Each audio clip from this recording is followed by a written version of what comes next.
The alarmist narrative is cracking, and well, they're cracking down on those who are reporting on it. And some of their tactics are pretty dirty.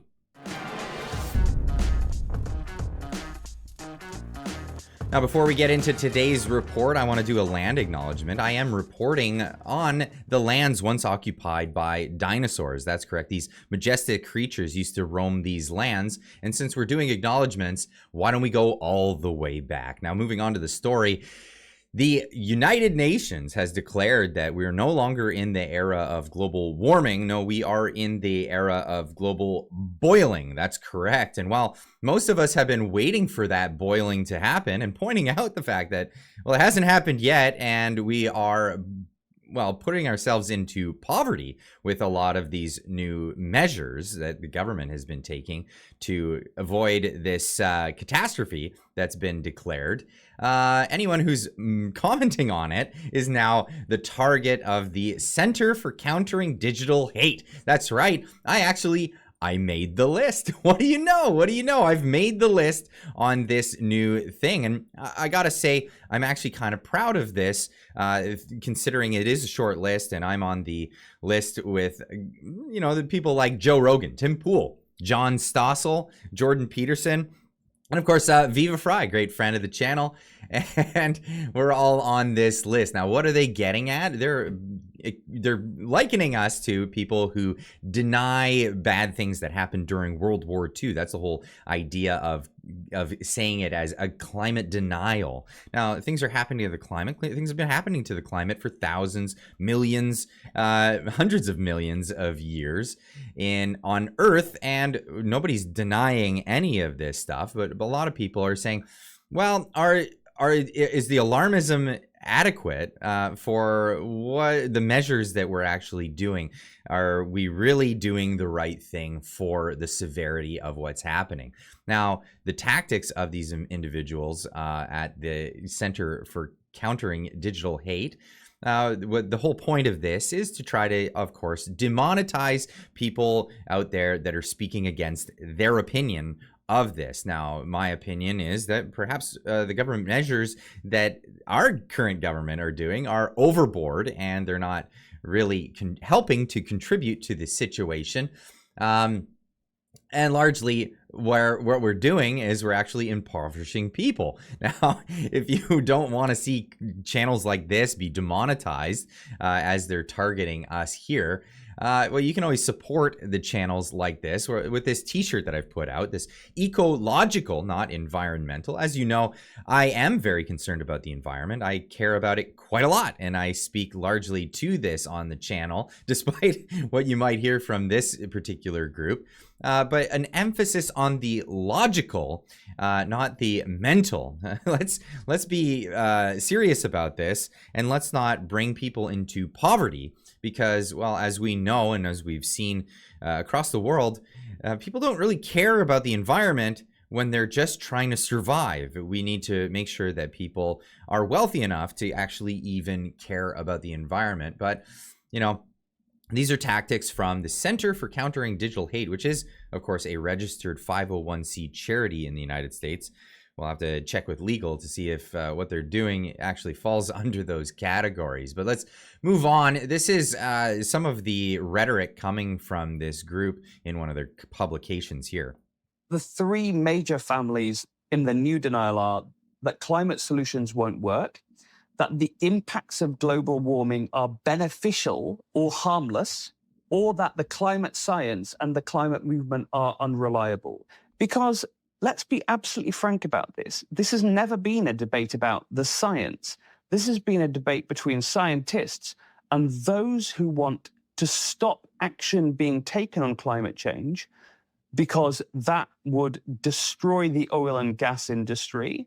And they are implacably opposed to climate solutions being put in place. They don't care whether it is by persuading people that climate change isn't real, or even more cynically, by dashing their hope that climate change can be dealt with.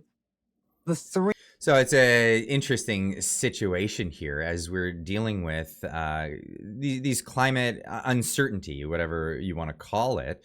governments are pushing people, well, they're pushing the oil and gas industry out of business. Now, the oil and gas industry, I'm quite indifferent to. If there's a viable solution, a viable alternative, I would absolutely go for that, but it doesn't seem that there is one. And we've noticed that recently in Alberta. And of course, Danielle Smith pointing this out. Canada could be a leader in emissions reduction technologies instead of just endless carbon taxes and empty promises. Alberta will continue to be a strong voice in growing our economy and contributing and continuing on a 2050 carbon neutral path. Act now, voice your concern, project jobs, support innovative solutions, support smart solutions for our future. Make your voice heard and send a letter to the federal government here, because the federal government just wants to punish people for this climate change that is occurring. Forcing emissions reductions too hard, too fast doesn't help the world. It just hurts Canada, and it really absolutely does. And they're blaming a lot of this stuff, unjustly, actually, on climate change. So, for example, we saw this story about forest fires in the summer. Now, Blendr News did a perfect summary of this. I'll just play a clip from one of their videos here. In a recent video, I pointed out how Trudeau blamed forest fires on climate change in order to justify the necessity of tyrannical policies. I then highlighted how a man from Quebec pled guilty to starting 14 of them, which brings into question Trudeau's narrative. I was immediately met with an onslaught of climate cultists saying that 14 cases of arson out of thousands of forest fires means nothing. So let's address the claims these religious fanatics are making, shall we? According to the Narwhal, a Canadian investigative journalism outlet focused on environmental issues, 40% of forest fires between May through June of 2023 were from human causes, 34% were from lightning strikes, and 26% undetermined. However, there is an argument to be made that further carbon tax hikes will quell forest fires, due to citizens being unable to afford the supplies necessary to start them. That's pretty good. I'll leave a link in the description for that channel. Please go over there and subscribe. But the answer is always more taxes. Hey, it's the new indulgence tax of the 15th century Martin Luther fought against. But this is, yeah, of course, the new indulgence, the carbon tax. Now, it's been pointed out many, many times, this is really not going to contribute to anything. And this is climate denial in their own right, to say that carbon taxes won't do anything. Your solutions are no good. We need our government solutions. And if you don't agree with that, you're a denier. Of course, this is one of those deniers in rural Canada. Yeah, one of those ones that supply all of our food. It's currently minus 43 Celsius with the wind chill right now in central Alberta. And I'm all for green energy. But honestly, if it wasn't for natural gas, there'd be thousands of people in Western Canada right now freezing to death. Along with all the animals in the barns that farmers are trying to keep warm, what do? What is the alternative? There isn't a practical alternative to natural gas right now to keep us from freezing to death in Western Canada. So what does the carbon tax do? Well, it's just a tax, because really a behavioral tax will do no good if there isn't a practical alternative. And until we find a practical alternative, it's totally useless. And all it is just a tax. That's all it is just a tax. I'll leave a link for Kowalchuk Farms on Instagram in the description down below. Go check them out. And here we are. The Liberals have figured it out. I reported on this yesterday, the Toronto Star, saying, amid confusion from Canadians, Justin Trudeau's government is considering a rebrand of carbon tax pricing. Why? Because it's not working, and it's absolutely contributing to poverty across Canada. They want you to not think that that's what's happening, but that's absolutely what's happening. Now, of course, Canada only contributes to less than 2% of all carbon emissions on the planet. And if we actually bumped up our forestries industry, we would see a lot more sequestering in new forest growth. But this is something that the environmentalists don't want. Now, the question here is, why does China get to wait all the way until 2060 before they do something about their massive, most on the planet carbon pricing or carbon emissions? Well, that's right. It's because they already have a communist government. And that's really what's happening here. Now, if we look at some of the stuff that's in news on science, I love this, and it really zeroes in the point here. Climate change isn't producing expected increases in atmospheric moisture over dry regions. Why? They're so shocked about this. The findings are particularly puzzling because climate models have been predicting that atmosphere will become more moist.